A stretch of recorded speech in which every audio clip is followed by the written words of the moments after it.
दोस्तों, उच्चतम न्यायालय का एक वर्डिक्ट था इलेक्टोरल बॉन्ड पे, जरूर पढ़ा होगा आप लोगों ने। उसके हिसाब से इलेक्टोरल बॉन्ड जो राजनीतिक दलों को डोनेशन के रूप में दिया जाता था या अभी दिया जाता रहेगा, उसकी सूचना का अधिकार जनता को है। जनता जानना चाहेगी कि किसने किस पार्टी को कितने पैसे दिए। एक कानून के द्वारा भाजपा सरकार ने उस पर बंधन लगाया हुआ था और कई समय से चल रहा था। यहाँ तो पता है कि कोई भी वर्डिक्ट आने में 5 साल के अंदर हो जाए तो वह न्याय की प्रक्रिया का एक आवश्यक अंग माना जाता है और कहा जाता है कि न्याय हुआ, देर होने से न्याय मिलना ना मिलने के बराबर है, लेकिन 5 साल तक सामान्य माना जाता है। नहीं तो ऐसे भी कोई भी किसी कोर्ट में चले जाए, लोअर कोर्ट में चले जाए, तो 10 से 15 साल भी सामान्य होता है, यानी जिंदगी तबाह। खैर, सुप्रीम कोर्ट ने सरकार के बहुत कोशिशों के बावजूद भी यह आदेश दिया और एसबीआई को दिया कि आज तक जितने भी 20-20 हज़ार के या जितने भी इलेक्टोरल बॉन्ड या डोनेशन दिए गए हैं राजनीतिक दलों को, उसका खुलासा किया जाए और समय इसी महीने के 5 तारीख को। एसबीआई ने यह देने से इनकार कर दिया, कहा कितने कम समय में इसकी संभावना नहीं है, कम से कम 136 दिन का और समय दिया जाए, यानी मार्च में तो नहीं देंगे, अप्रैल में भी नहीं होगा, जून के अंत में 30 जून तक देंगे। कारण उनके पास आदमी नहीं है, इतना समय नहीं, इतना कहाँ से कलेक्ट करेंगे। हालांकि आज हमें सबको पता है कि कंप्यूटर के जरिए ये ऑलरेडी एक खास हेड के अंदर होंगे और उनको निकालने में 5 से 10 मिनट लगेगा। मान लेते हैं 5 दिन लग जाए। आपके पास स्टाफ की यदि कमी है तो बाकी सब काम छोड़िए, इस पर जुटिए। यह चूंकि सुप्रीम कोर्ट का आदेश है। वैसे भी सुप्रीम कोर्ट का या कोर्ट का अपना अलग एक अधिकार है, जिसके अंदर का उसके आदेशों की अवहेलना आप करते हैं तो आप पर मानहानि का दावा ठोका जा सकता है, जो वही काम अभी प्रशांत भूषण ने किया। और उनका यह कहना है कि एसबीआई ने जानबूझकर नहीं दिया और 30 जून का मसला यही है कि चुनाव के बाद जो होगा देखा जाएगा, अभी जनता को उसका अधिकार नहीं है। और बाकी प्रचार प्रसार का काम पूरा चल रहा है। इस पर काफ़ी मीडिया में हंगामा है।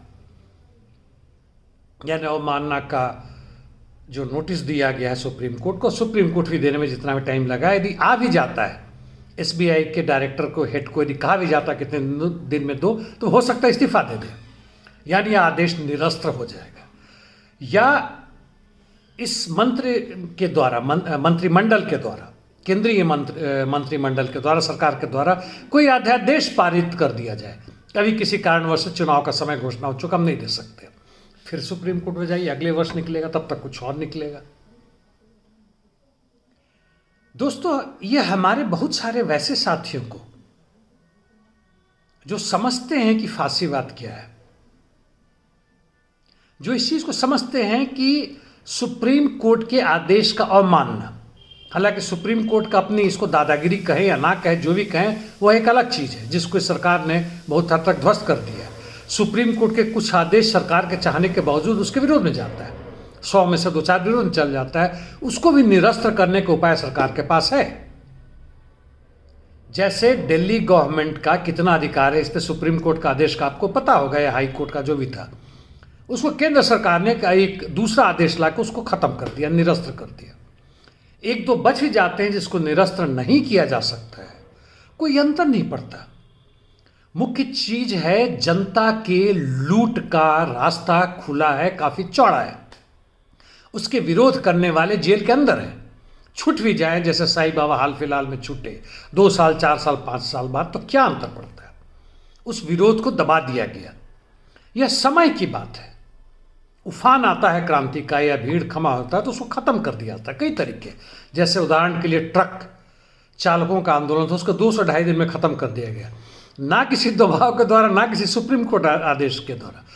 उस छोटे से उनकी जो दरख्वास्त थी कि धक्का लगने के बाद यदि भाग जाते हैं डर से ही सही कि भाई जनता उनको पकड़ के, भीड़ उनको पकड़ के पीट ना दे। तो इस पे उनके 5 या 10 साल की सजा को निरस्त किया जाए, वह ना रह जाए। सरकार मान गई, कोई अंतर नहीं पड़ा, वह पूरा का पूरा आंदोलन ठप हो गया। कई तरीके हैं इस पूंजीपति वर्ग के पास उस सारे चीजों को ध्वस्त तोड़ धोड़ करने के लिए। धर्म के आधार पे, जाति के आधार पे, व्यक्तिवाद के आधार पे, देशवाद के आधार पे, क्षेत्र भाषा के आधार पे पहले से ही कहीं आम जनता की, मेहनतकश जनता के एकता और संघर्ष को तो तोड़ ही दिया गया, बर्बाद कर दिया गया। अब विद्यालयों, महाविद्यालयों में जो पढ़ाया जाता है, किस तरह की मूर्खता और अंधविश्वास को पढ़ाया जा रहा है, इसका अंदाजा शायद आपको हो। दिमाग को कुंद कर दिया गया है। क्रांति की बात करते ही दिमाग बेहद बेचैन हो जाता है कि पता नहीं क्या होगा। आपकी नौकरी जारी, रहने का जीवन का तरीका खत्म हो जा रहा है। पड़ोसियों के साथ अच्छे संबंध नहीं रहे, एक दूसरे को मारने की बात कर रहे। शिक्षा व्यवस्था ध्वस्त। आपका जो भी आधार था घर बनाने का, आगे सपने थे, सब ध्वस्त, खत्म। अब बस मालिक चंद पूंजीपति रह गए, उनकी सेवा में ताली बजाते रहिए, आगे ताली बजाइए, पीछे ठोकते रहिए, घंटी बजाते रहिए, मोमबत्ती जलाते रहिए। इसके अलावा आपके पास कोई चारा नहीं रहने देना चाहते हैं यह पूंजीपति वर्ग, और काफी हद तक सफल है। यह परमानेंट सफल होंगे ऐसी बात नहीं है। दो ही रास्ता, या तो पूर्ण बर्बादी नजर आ रहा है यूक्रेन में, हालांकि हिंदी में मैं उस पर नहीं बातें करता रहा हूं, लेकिन यह साफ नजर आ रहा है कि अब फ्रांस और इंग्लैंड की ट्रुप्स ऑलरेडी जो काम कर रही हैं स्पेशलिस्ट के रूप में, फ्रंट से कुछ पीछे 100-200 किलोमीटर, जहां से वो लॉन्ग रेंज आर्टिलरी, तोप या मिसाइल या एयर डिफेंस सिस्टम का इस्तेमाल, जो कि इतने कम समय में वह यूक्रेनियन को नहीं शिक्षित कर सकते, वो चला रहे हैं, वो कर रहे हैं, हजारों की संख्या में है।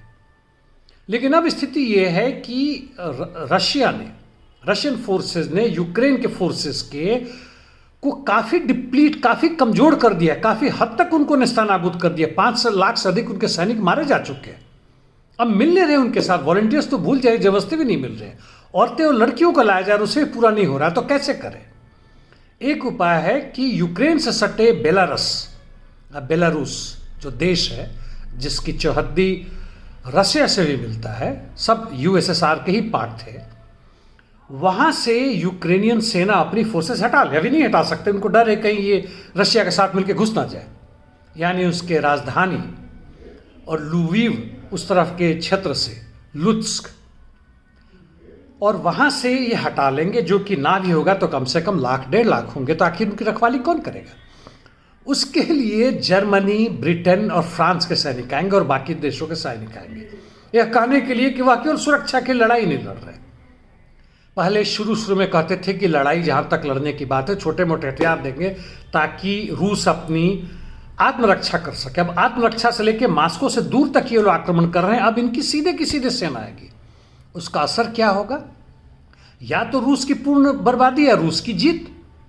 रूस की जीत होती है तो उस हालत में नेटो की बर्बादी, यूरोपियन यूनियन की बर्बादी। यदि रूस की हार होती है, पूर्ण बर्बादी के पहले रशिया निश्चित रूप से परमाणु बम यानी एटॉमिक बम का इस्तेमाल करेगा। उसके बाद विश्व का क्या होगा वो आप सोचें। रास्ता दो ही है, मैं ये कह रहा था, यानी कि पूंजीवाद को ध्वस्त कर समाजवाद की तरफ बढ़ना या पूर्ण बर्बादी की तरफ बढ़ना, यह हमारे हाथ में है। क्योंकि हम लोग 90% से 95% तक है। 1% बड़े बड़े पूंजीपति और बाकी 4-5% उनके दलाल, चाहे वो राजनीति में हो, राजनीति कर रहे हो, सरकार में, सत्ता में हो, न्यायालय में हो, सेना, पुलिस, प्रशासन हो, गुप्त विभाग में हो, कहीं भी हो।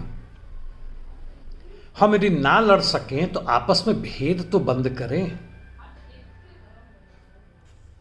धन्यवाद।